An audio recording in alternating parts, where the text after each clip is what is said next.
Deep in the Peruvian desert lies a message carved into the earth, lines that are miles long, perfect geometric shapes, and giant animals no one on the ground could ever see.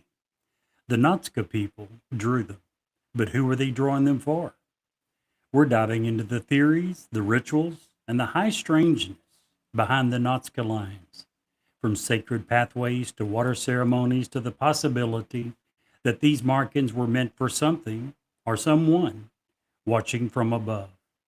Tonight on Newsworthy, two words and two question marks.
Just for you, man. Just for you, Brett. Just for you. Thank you. We know that Brett is going to be taking a small hiatus from the show. Yeah, hopefully it's really small. So we're going to miss you. We do have a replacement for you lined up already. We do? Yeah, it was waiting for him today when he came up.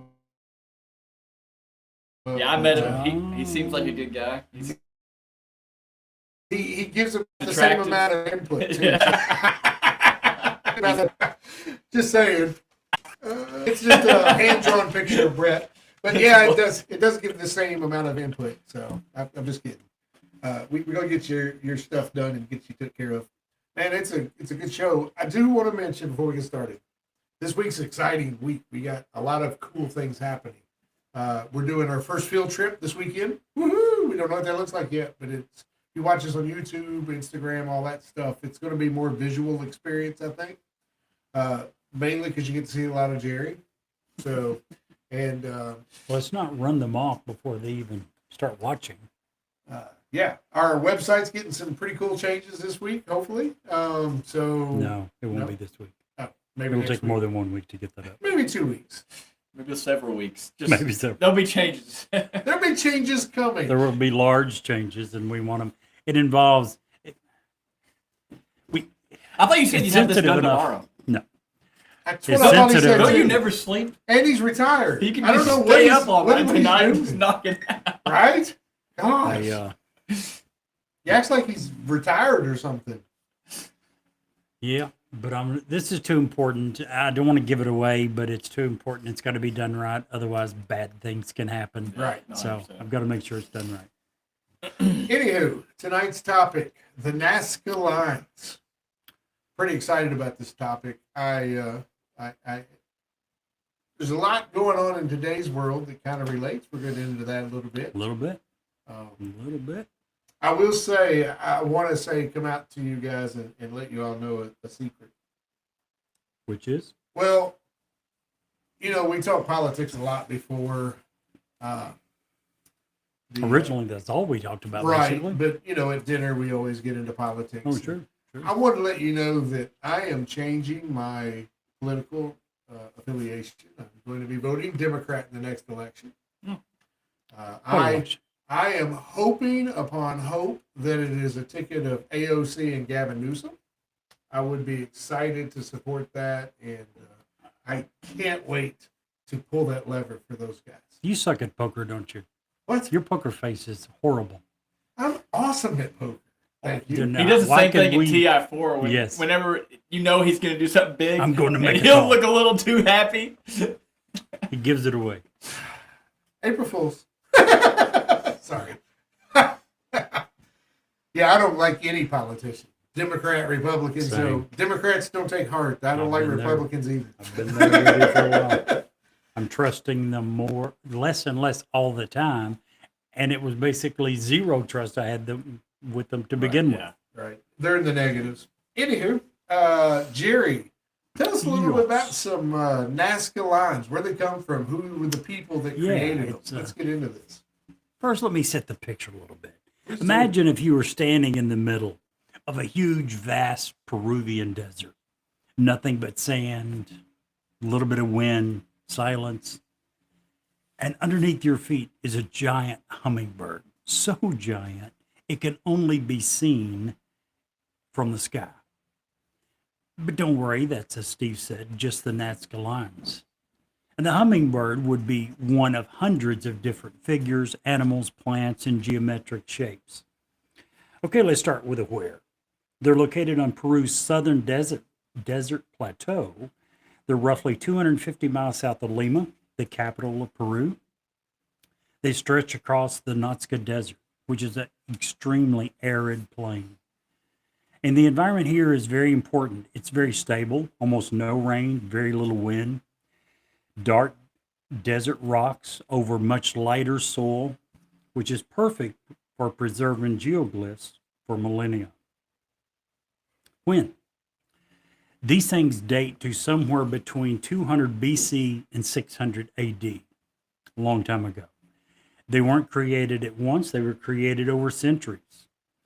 And they coincide with the rise and fall of the Nazca culture itself, which is known for pottery, textiles, extremely efficient, technologically advanced irrigation systems. We'll talk a little bit about that later. The who made them? Well, it was the Nazca people, in case you couldn't guess from the name. Very skilled engineers and artists for their times. They likely organized labor and ritual specialists that designed and helped maintain the lines. Their society was deeply tied to agriculture and water. Again, they were in one of the most dry deserts in the world. Their only hope of being able to sustain life there was to be able to irrigate, to be able to grow crops, to be able to survive. It's amazing what people can do in It is. certain situations. You know what I mean? It absolutely is. And I don't think in many cases we give near enough credit to some of the old people from the olden days. We do in certain cases. The pyramids is a great example, right? That's still a marvel that we don't know how they did it. But there's so many other things around the world like these that it's still absolutely amazing, to go with your point of how they did this, and they were so accurate with it. I don't understand, Brett. What?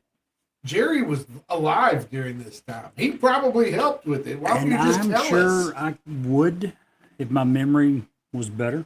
But when you're that old, your memory tends to lose a little That'd bit. be like a year boat ride over there. Exactly, yeah. These things are huge. It's over 180 square miles. The largest of the individual figures themselves span for over 1,200 feet. The hummingbird that we mentioned in the beginning is 305 feet long. There are over 800 straight lines, some of which stretch for miles. Some resemble runways. I think we might hear more about that later. There are around 300 geometric shapes. That is, if you leave out the hundreds of new ones that have been found in the last decade alone. More than 70 animal and humanoid figures. Now, many of these figures are visible only from above, which begs the question, why would a culture with no aircraft design that? New geoglyphs are still being discovered via drones and AI mapping. We mentioned that within the last decade, over several hundred have been discovered. There's a Japanese university, I'll probably massacre the name, I think it's Yamagata, that has had a team of people there investigating and researching this since 2011. And they are, in large part, the primary reason most of the new ones have been discovered. They have found tons of geoglyphs depicting parrots, cats, monkeys, killer whales, even severed heads near the Nazca lines. Most of them are believed to be a part of. That hasn't been established in all of the cases. Many of the newer ones that they've found are smaller, older, more eroded, which is part of the reason that they hadn't been found previously. Harder to spot from the ground. It also shows that the Nazca lines are much larger than was previously believed. Some of the different shapes includes animals, hummingbirds, spiders, monkeys, condors, whales. Some are plants, some are natural forms. There are even some humanoid figures that some say resemble astronaut-like figures. No. No, you don't think that? No, absolutely. They Oh, do. okay. I don't think they might. They absolutely do. Maybe.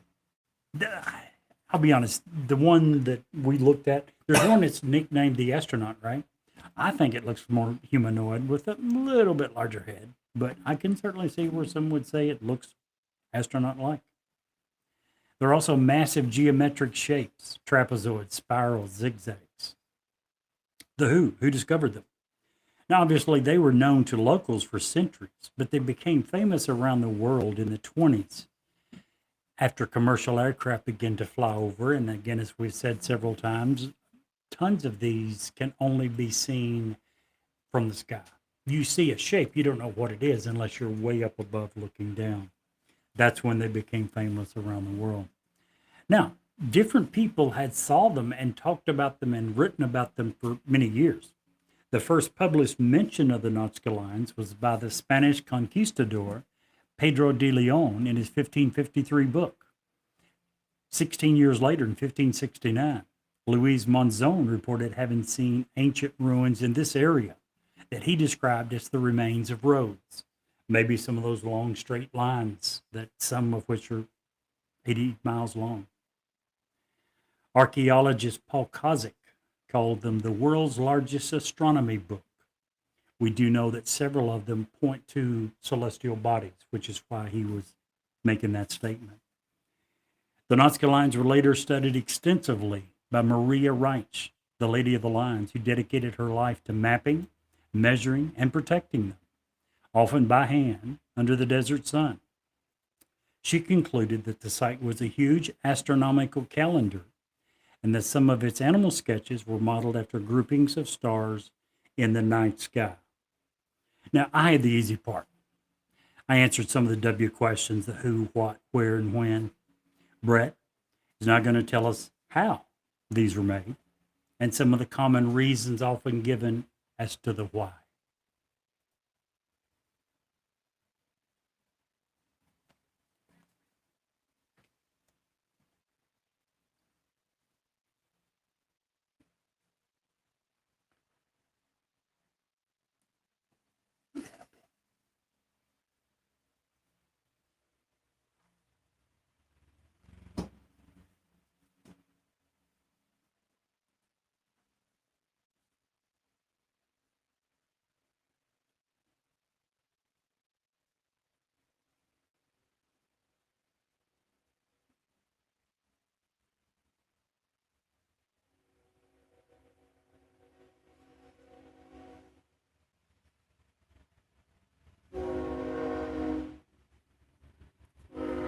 Brett, you were going to tell us some stuff.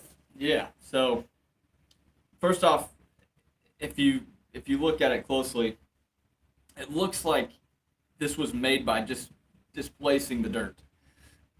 So typically they're about 4 to 6 inches deep. They range from about 1 to 7 feet wide, and basically where the sand has got so much iron oxide, it's very red.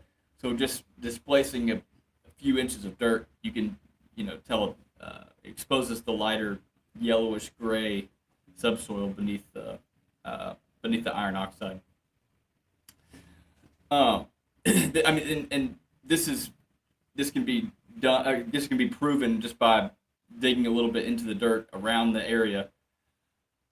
One thing, as Jerry was talking about, these things have lasted for, at this point, thousands of years. Yeah. But the reason most scientists believe that is because the area gets barely any rain, so there's hardly any erosion. There's hardly any wind that would displace the dirt. So somehow, and I think that was the most miraculous thing to me whenever I started researching. I agree. Is the fact that this Still was done. You're telling me they just used a shovel, dug 6 inches deep, and this is still here. I mean, you build a fence, you dig like 3 feet deep to get below the frost line. That thing's rotted. Yep. In a few years. But so how do they do this? So there's definitely a lot of debate. Steve's going to get into more of the conspiracy type things, but I'm going to talk about some of the things that, if we assume that the Nazca people built, or that they built these and they did it themselves, there's a few different ways they could have done that. The first way is just using wooden stakes and ropes. So there's straight lines that go on for, I think the longest one is about a quarter mile. Like as far as the picture, and these things go on for miles. And Jerry, we were talking about this earlier, but over a mile's distance, you're only displacing like 4 feet or 4 yards. Sorry, 4 yards. Extremely accurate. So it's extremely straight lines. Just think about how long a mile is, and it's amazing. So basically, these spirals and curves were created by tying ropes to central posts. One of the theories is that they would rotate around that post, and then just use basic measuring cords to ensure the geometric accuracy. And there's actual wooden stakes that have been recovered at the ends of many of these lines, and they are carbon dated to the exact same time period, which is about 500 BC to 500 AD. Which proves that they were well done stakes. Just saying. It means they tasted like Yeah, crap. I tell you what, they were probably as stiff as a hockey puck. They were probably delicious. And with scientists say what- they have zero moisture, kind of what we've been telling you. That's probably why they've a lasted so long time. long. Bother. Y'all By the raw- way, you for raw those that meat has no eaters. idea where we're going with this tangent, Mr. Steve swears by and will only eat well done steaks. And by well done, we mean hockey pucks. No, we just mean not pink. Not Dry, zero moisture hockey pucks. If He you- likes to chew that thing for an hour. That's so not true. The other What day, he calls steak is real Rob, jerky. I made steaks, and mine was a well done New York strip, and it was delicious. Smooth, butter smooth, not chewy. Y'all just don't know how Steve, to cook. our advertisement for our jerky sponsors at the end of the show, not now. Ooh. Anywho, So one other method that it's theorized that they use is just using a scale design for the figures. Like a lot of these pictures you can find, they've uncovered pottery and things like that have these same images on them. Like I know the monkey, the killer whale, those can all be found on pottery. Basically, they would use this scale design. It's like a smaller picture, and then use a grid system overlaid on top of that, and then using both of those, they would create a bigger grid system, and then that would help them keep the image more accurate. Can I interrupt for 1 second? Yeah. For anyone that thinks that this civilization, almost 2,000 years old, wouldn't have been capable of that, these are the same people that built Pulios, an irrigation system so advanced, so well designed, built almost 2,000 years ago. 36 of them are still functioning, working today. see, he's got a rep for his people. Yeah. Absolutely. No, yeah, and that's what we talked about this last week when we were preparing for it. I feel like we, as we're technologically advanced now, we just look back to the past and all those people were stupid. They weren't stupid. They Not at were all. probably just as smart, if not smarter, than we are now. They just didn't have the same tools that we have. Exactly. So they had to be creative in what they did. And both of in both of these methods, it was a combination of the two.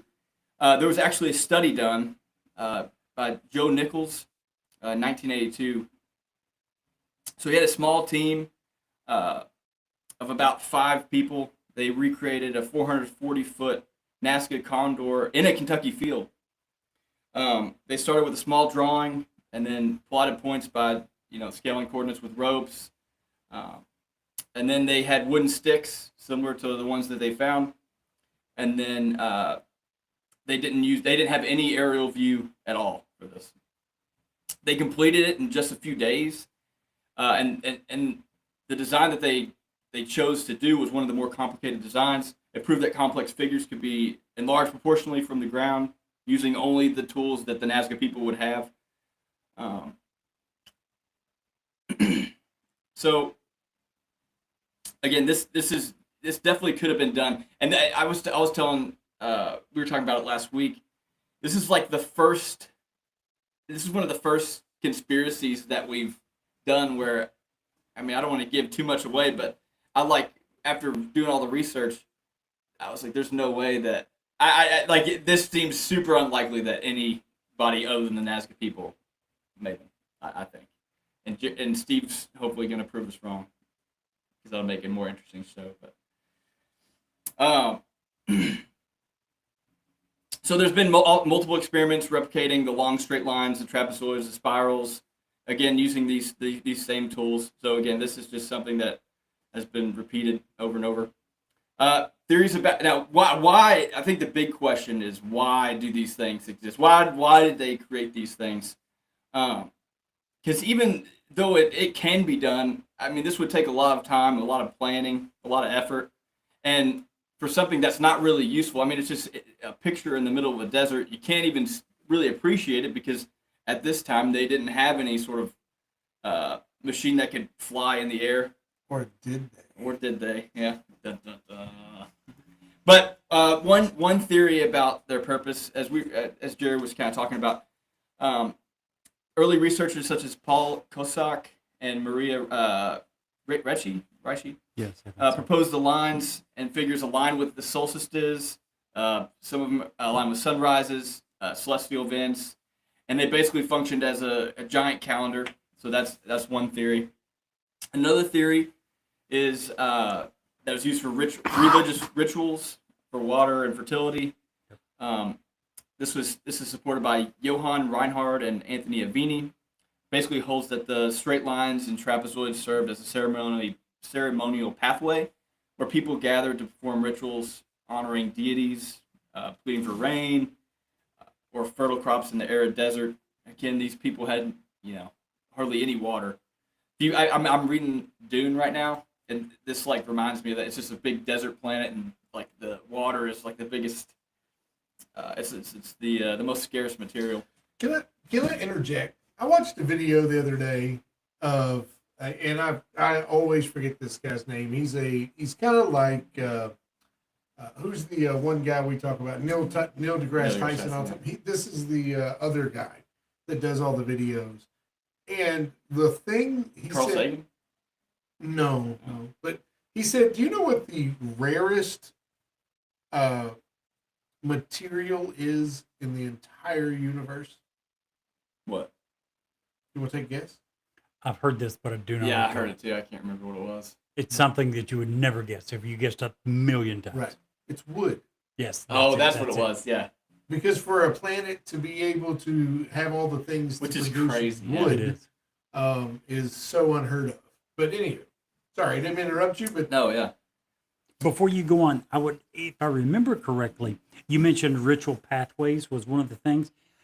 Have archaeologists not found evidence that many of these lines show evidence of wear patterns, which would indicate that a lot of people have walked them, Right. Yeah.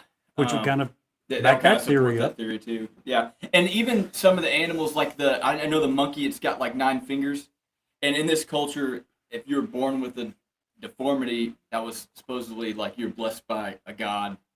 I'll talk about these guys just taking time. We'll get into it. I'm sorry. You're just setting the stage for your conspiracy theories, aren't you? Man, I'm just telling. No, for realistic theories. Anyway, So there's Sorry, been a Brett, we there's just been a bunch. No, you're interrupted good. There's been a bunch of recent studies, especially in the last 5 to 8, 7 years, and they've been using AI as a tool to try and find more of these geoglyphs. And I think they've found like around 400 of these. And Jerry kind of talked about the institute that's performed these tests. So, and that's just amazing to me too, because even if you think back to the 20s, it's over 100 years ago. I know, Jerry, it's gone by quick, but Exactly. it's over 100 years now. So, but like just think about 100 years. Just in 100 years, we've gotten the internet. We've been through World War I, World War II. All these other wars. We've gotten we've gotten flight, which that's one of the reasons why we Know about this? yeah, that's how we found out about it. Now we got AI. I mean, the amount of stuff that's happened in the last 100 years is crazy, and yet we're still discovering more of these things. I think that's really amazing. I agree. And also begs the question: how many more are there? Yeah, right. Yeah, what have we not found? And it seems very likely that there may have been more, and they could have been damaged or destroyed. Exactly. And I think that's one of the reasons AI has helped so much is because that has happened, and a lot of those that we found recently are smaller.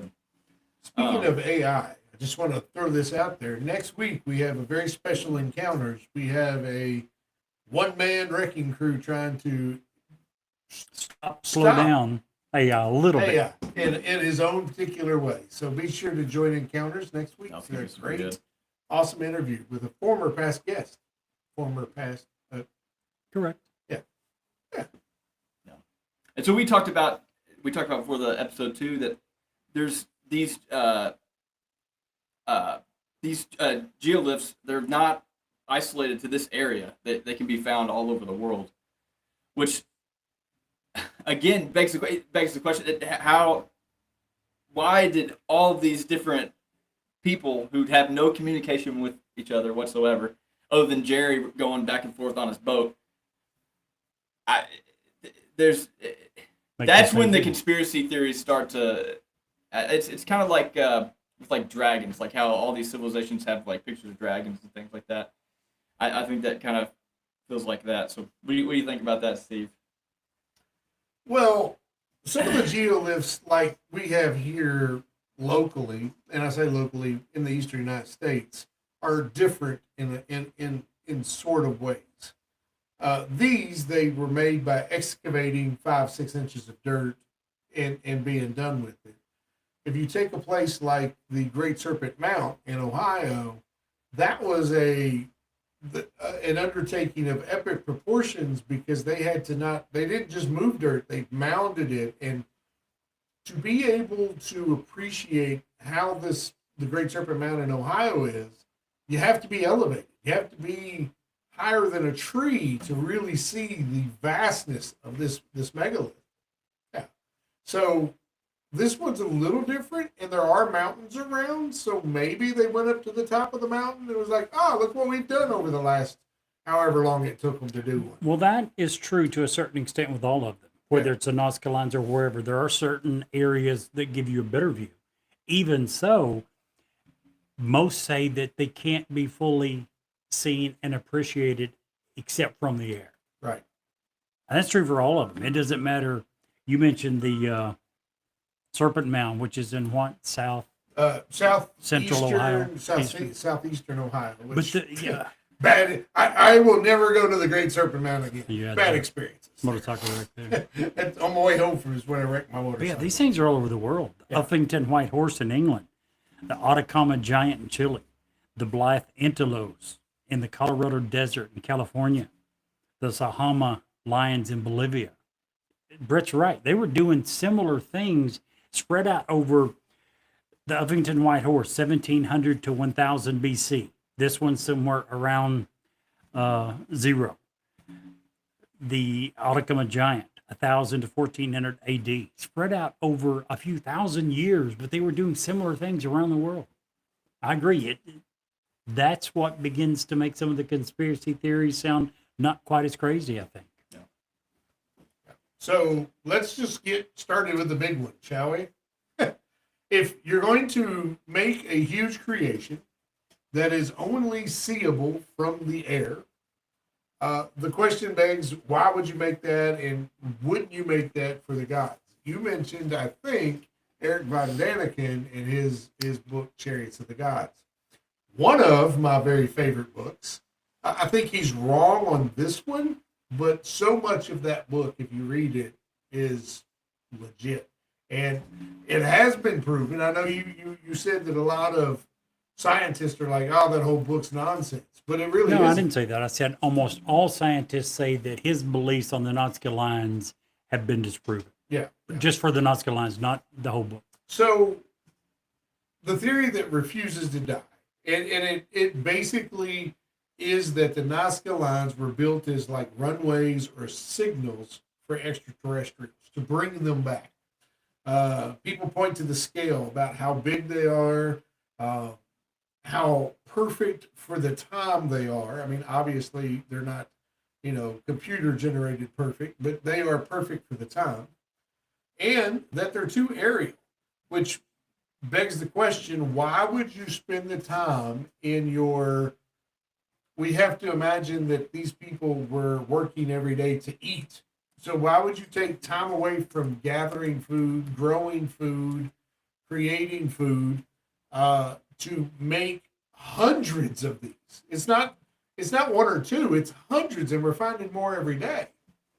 It's a very seductive thought. A desert full of landing strips, civilizations that are just simply carving messages into the sky. You can see some of these from the foothills that are not far away. And that's facts. There's no disputing. But the majority of these, to fully appreciate the scale and to fully appreciate everything it is, you have to be above them. True. So one of the other theories, and this is the one that just makes Jerry's skin crawl, and I love it. That's why I had to bring it in, is the ancient hot air balloon theory. The theory that the Nazca people had actually achieved flight. Not flight, say, Orville and Wilbur Wright Not flight, powered which is flight. powered flight, but that they had created hot air balloons from reeds and cotton. In the 1970s, a researcher even built one to prove that it could be done. And it did lift off, although briefly. Here's the problem with that theory. There's really no archaeological evidence that Nazca ever built anything like this. There's no remnants, there's no depictions. It would seem to me that if you were able to fly, you would put that on your pottery. They put their whale and some of the pictures from the Nazca lines on their pottery, but not a balloon of any variety, of any shape. Even the Egyptians did that in their hieroglyphs. So, but if you want to be able to appreciate something without it being for aliens, a hot air balloon is a conspiracy, or is a theory. The star maps is another popular idea. The lines are a giant astronomical calendar. Jerry, you brought that up. A map of solstices, star paths, and seasonal markers. Some alignments are actually real. Others, probably not so much. What's the word? Patagonia?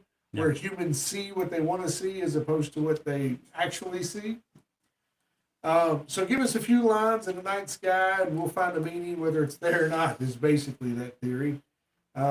However, this theory does tap into something ancient.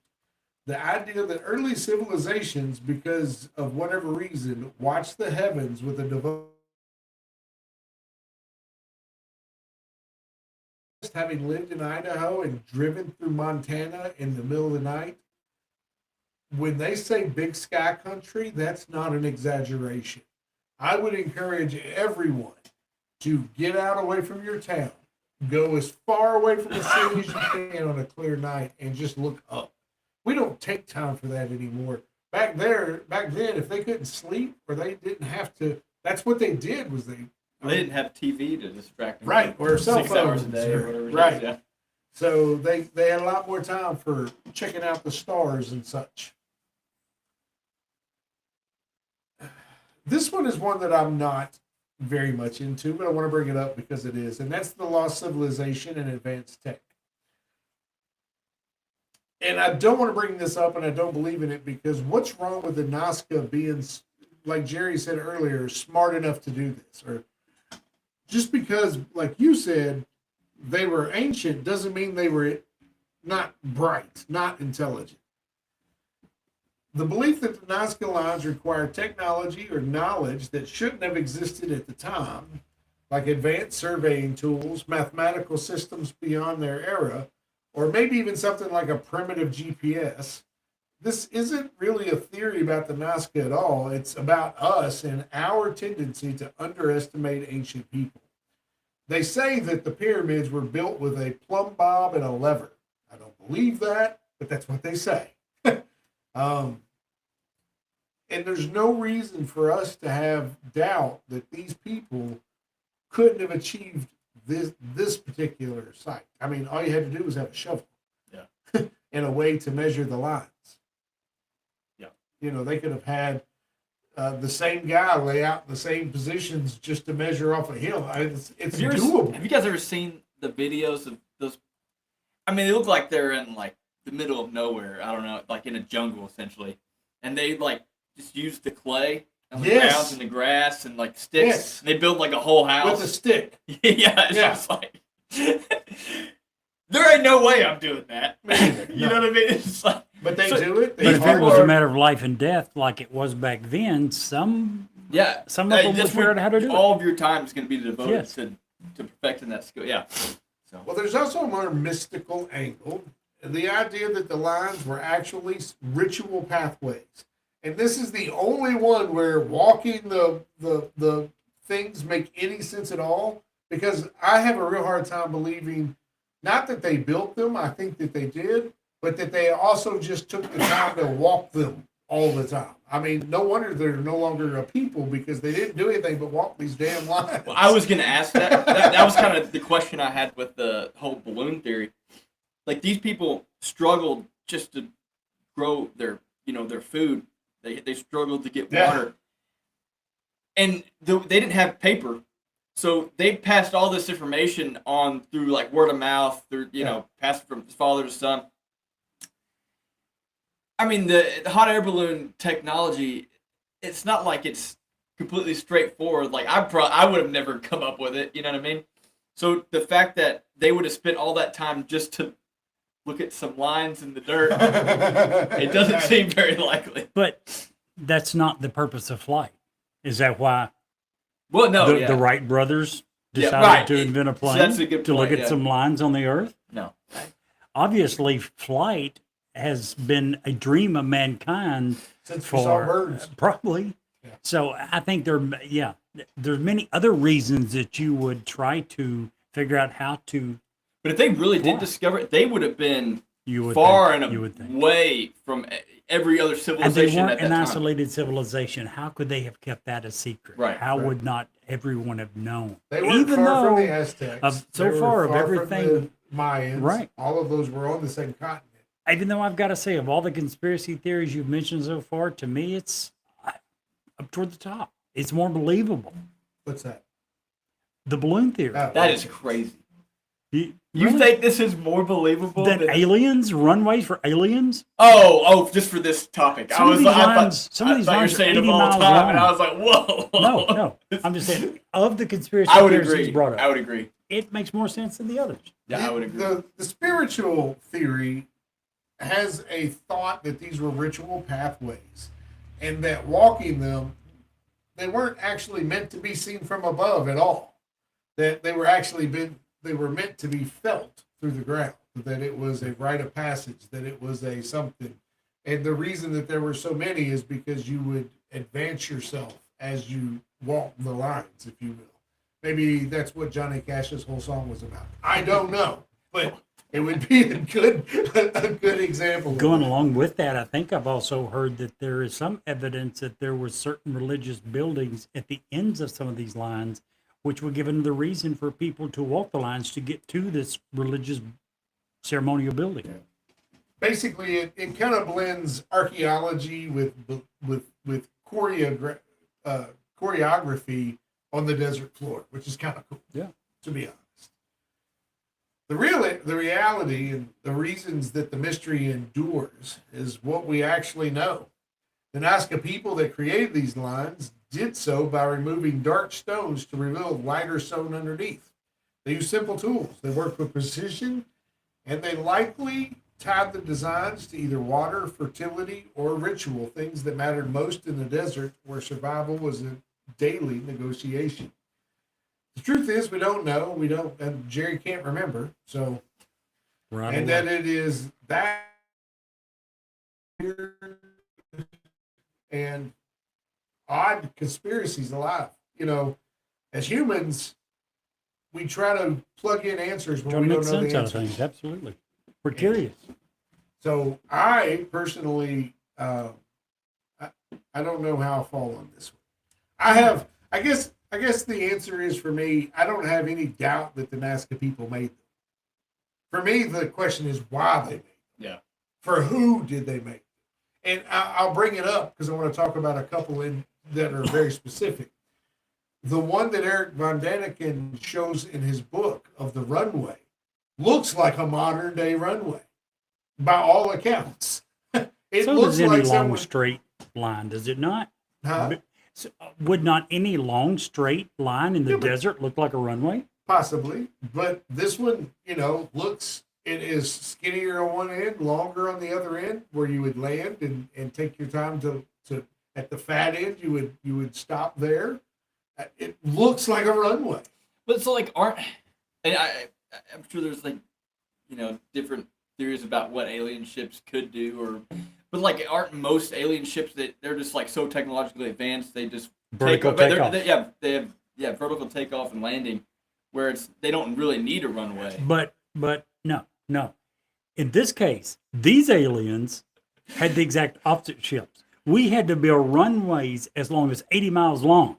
So yeah, Because like a some runway aliens, is just vertical like takeoff. that's like Maybe- These guys, That's Maybe, eight maybe mile the long runway. aliens that were depicted in some of their Nazca lines were of the TikTok variety and not the Maybe. little saucer variety, and they have a longer required landing strip. I don't know, Jerry. But I agree with Brett. The runway theory doesn't make sense, and here's why. If you're going to build runways, build runways. And there's certain lines that totally agree, kind of look like runways from above. If you're going to build runways, why did you build the runways and then think, this was really fun. Let me build 18 times more than what I've already done in geometric shapes, in condors, in humming. Why? Here's If you're the building answer to runways, that. why did you not stop with runways and continue and build way more than the Because runways? you are trying. Here's my theory. Okay. Follow me. You can do. This is simply coming from me. That's all you give many of Yes. us our theory. If I am a civilization who has struggled to do all the things to exist because I live in a desert, and one day I am visited, and let's just throw it out there for shits and giggles, I am visited by an alien that shows me how to do something, shows me a better way, shows me anything, and I come in a ship that I mean, you have to understand, flight was not a thing. Birds flew. The only thing that flew besides birds were guides. Well, how would they even know that you would need a runway? Did these people even have the wheel? I don't even know. The thing is, So- Not that I know. Yeah, I don't think so. to finish my thought with what Jerry was saying, even if it's not a runway, you are showing, and the reason that makes the most sense if aliens are the answer, and you want to know why they build a whale and all these other 800 different, because once those people left, it left a huge, whatever they were, your civilization now has a huge hole, and all you want are those people to come back. So you do these in hopes that they don't, that when they come back, they can see you and see where you're at. That was part of Eric Von Exactly. Daniken's And thing. to Was me, trying, that's- part of it was trying to lure them back. Yeah, or say, hey, we're still here. Come see us. This is to you. The perfect example of that is what's called the astronaut, which is on the side of the mountain. There are The large human. huh? The large human. I don't think it's human. It doesn't look human to me.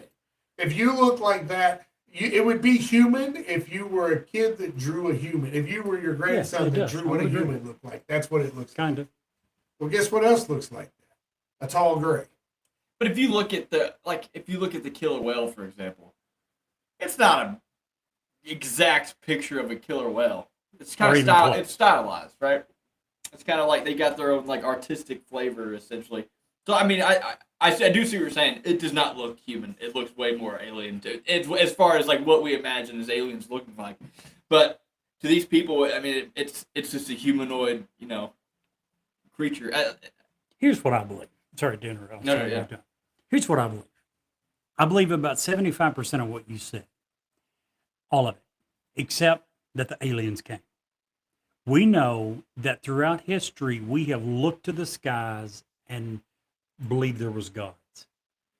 Abraham Lincoln once said, a man that can look into the skies and say there is no God is surely a fool.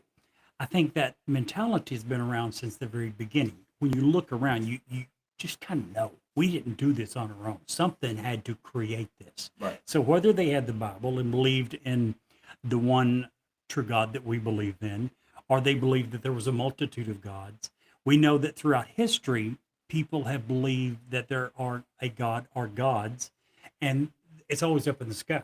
I've never heard of a religion that believes that Right. God's down on the ground. They're always looking into the sky. So I think even if the aliens never came, maybe it's the same deal. I don't think the aliens had to actually come for them to try to attract the aliens to come. And I think Here- maybe this was simply that. Go ahead. Here's the one thing that tends to make me believe that maybe it was a bit more than just a God that lives in the sky.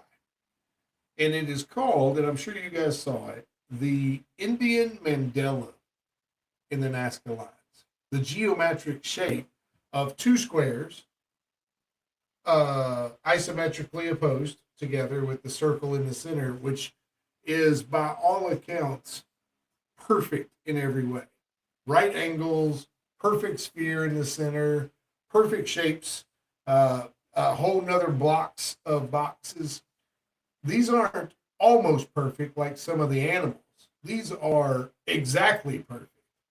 And I am all on board with the Nazca people alone can draw animals that look like my son did, my grandson did it, right? In the dirt. But when you start putting these in, and they're perfect. Well, now I'm not saying that it's like a 3-year-old, because like if you look at like Van Gogh, for example, his pictures are not like exactly what you would envision. Like, if he drew like the sky. I mean, just think of his famous painting. What's it called?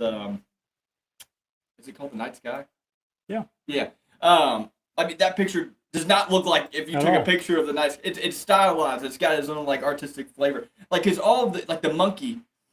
Like, I mean, it looks like a monkey, obviously, but it's also like it's not a perfect like exact replica of a monkey. You know what I mean? Van Gogh isn't painting it on a desert floor either. But he wasn't drawing squares either. Right. Squares are really easy to get perfect. But not the Are they circles not? within them. I couldn't draw a perfect square. They would. Well, this is where the grid system. You know how to comes in, make a I think. perfect circle?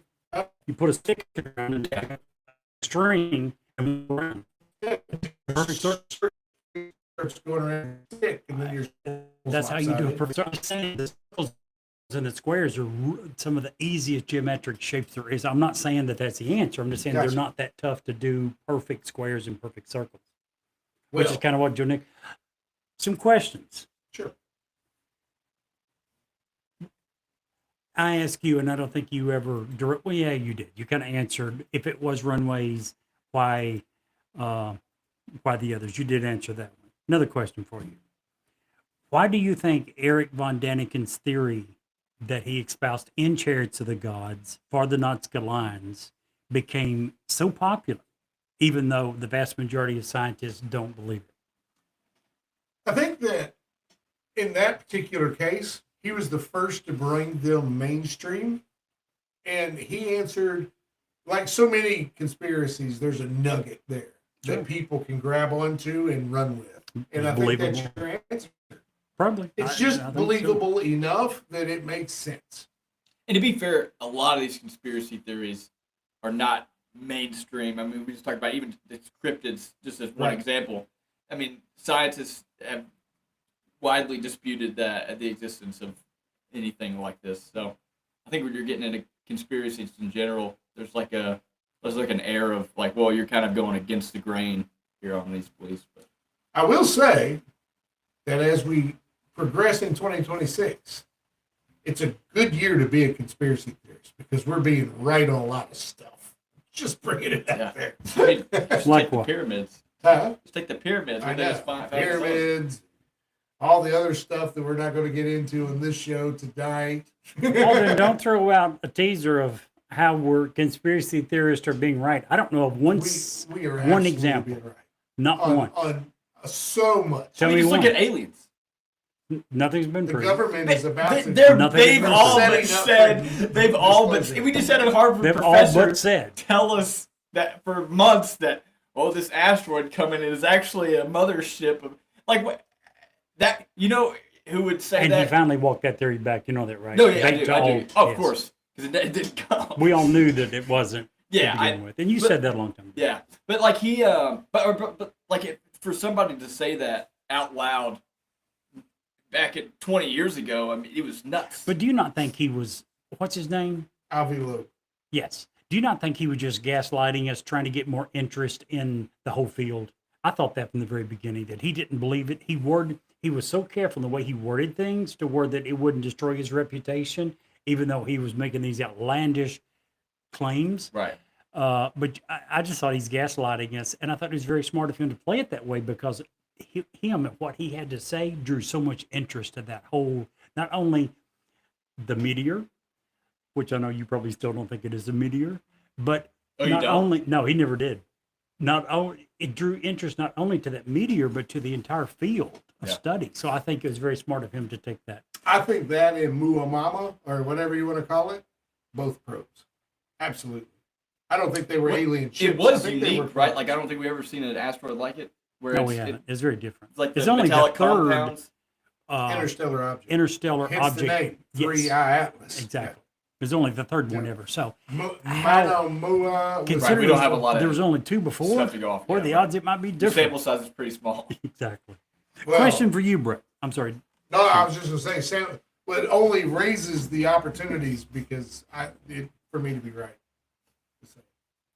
Well, yeah. Anything over zero raises the odds. So, Exactly. question for Thank you Brett. for the proof.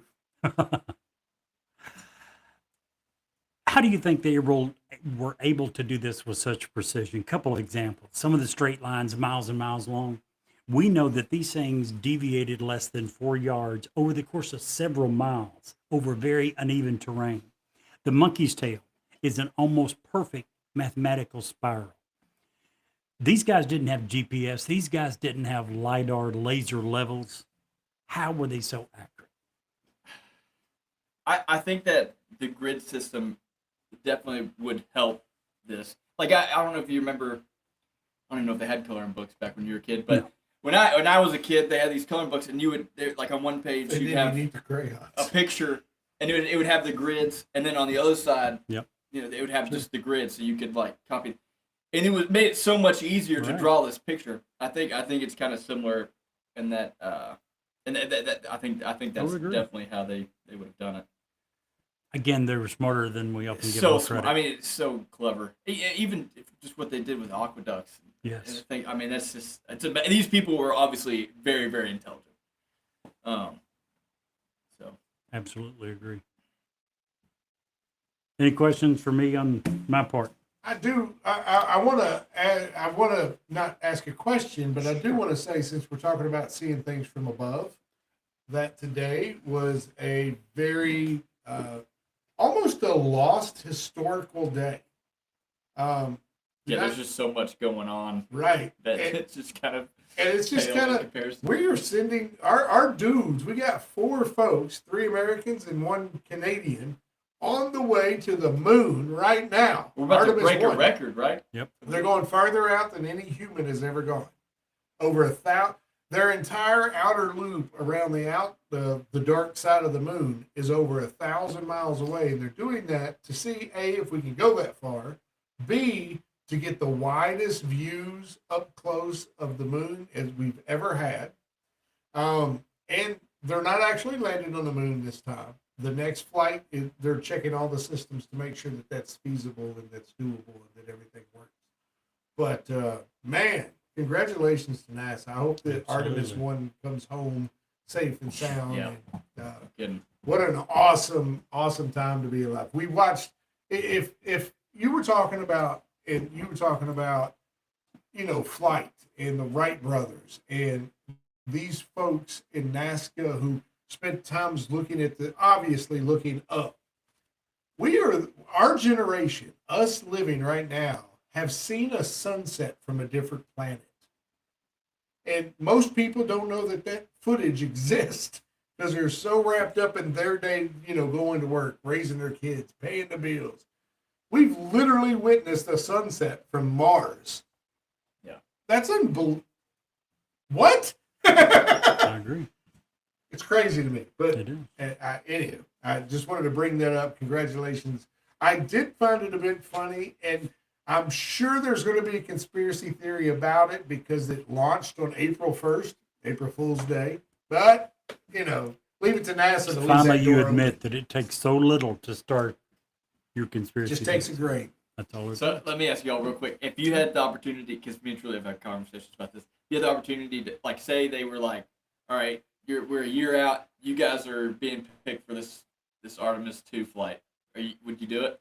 Absolutely. Yes. Wouldn't even think Yeah. twice. That's how I am. She's like, what if you died? Well, You're you're a going to little die bit anyway. different. None of us You are have- out here. 100%. Wife, young kids at home. Yeah, I still think I would. It would be hard to turn down. It would. Absolutely.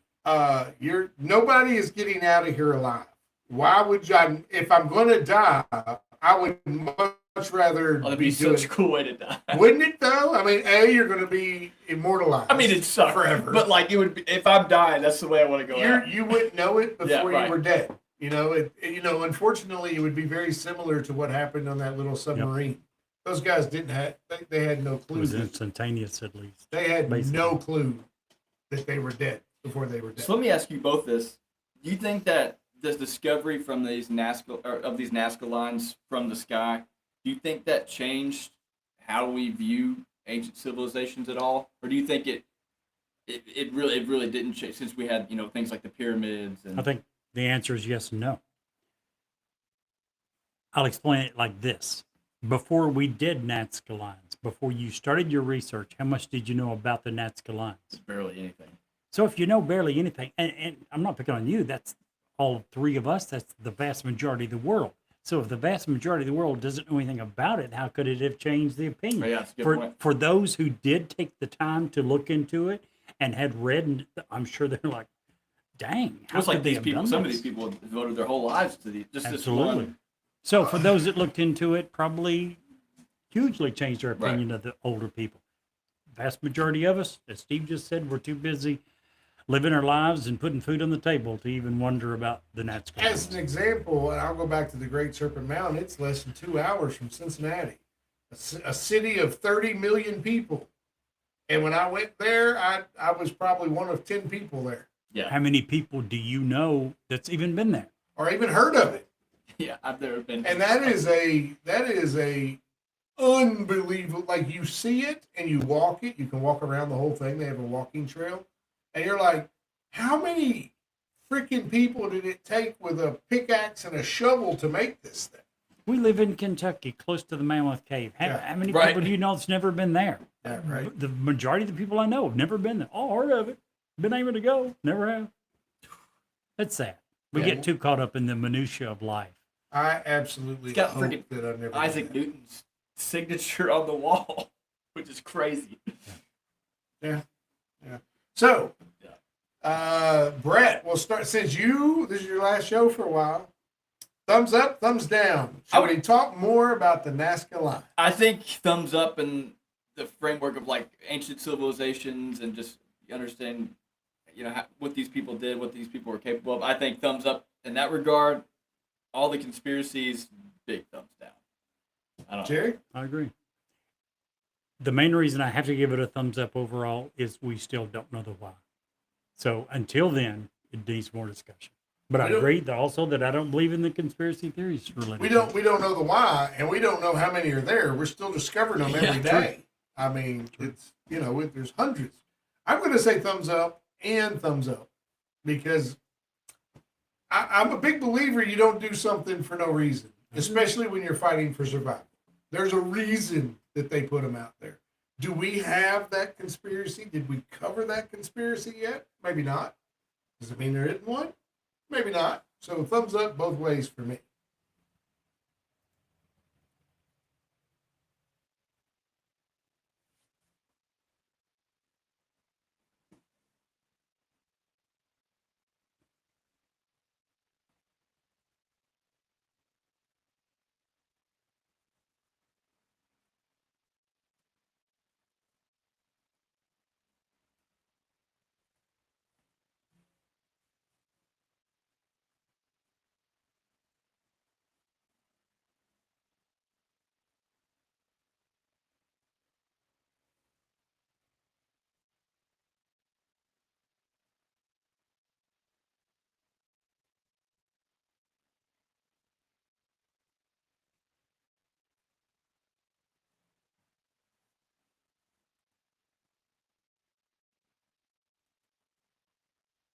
Since we were talking about Peru today and the Nazca Lines, I thought it'd be a great opportunity to talk about the Peruvian mummies. They captured the global attention in the last decade, even though they weren't traditional, well documented Andean mummies found in archaeological context. Instead, they were a set of unusual, small bodied remains presented as non human or alien by fringe researchers and media personalities. These figures were known or shown with elongated skulls, three-fingered hands, and pale plaster coat-like coating that immediately raised questions. Peruvian archaeologists, forensic experts, and government officials quickly pushed back, stating that the remains appear to be heavily altered, a combination of ancient human bones rearranged and modified to create the sensational appearance. Multiple scientific reviews concluded that these specimens lacked proper excavation records, legal provenance, and credible anatomical consistency. Despite the scientific consensus, the mummies became a lightning rod for conspiracy theories. Some people claimed that they were evidence of extraterrestrial contact, suppressed archaeology, or a lost species hidden by governments. Others argued that the controversy reflected a deeper cultural issue, the exploitation of indigenous heritage for viral spectacle. What makes these mummies so compelling isn't their authenticity. It's the psychological cocktail that they stirred up. They sit at the intersection of mystery, distrust, and our fascination with the unknown. In a way, they function like modern folklore, artifacts that reveal more about our hopes, our fears, and our imaginations than about ancient Peru itself.